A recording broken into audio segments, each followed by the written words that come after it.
當你去到廟宇，見到咁多神明，會唔會唔知點拜好？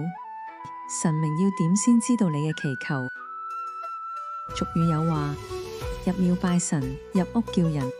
所以拜神供香係一種同神明溝通嘅方式。入廟時儀容要整潔，將手機靜音，先拜殿外嘅天公爐，然後入正殿拜主神。例如拜觀音菩薩嘅廟，就先拜觀音，稟告姓名、地址同祈求事項，再依順時針參拜其他神明。現時一般又環保嘅做法，係每一個香爐插一支香。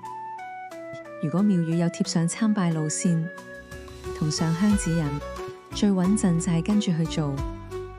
如果神明太多，拜咗主神後，其他神明可以簡單合掌或點頭致敬。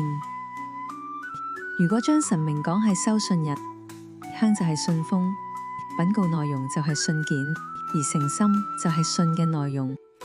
所以只有信封信件，但冇內容，神明就唔知你想講乜嘢啦。上香嘅核心唔係燒香，而係以香為禮，向神明通報，表達敬意同祈願。如果將神明比做收信人，只有信封但係冇內容，神明就唔知你想表達乜嘢。唔知求先拜神，菩薩收唔收到我嘅祈願？唔係啦，不如揾德泰堂幫下手。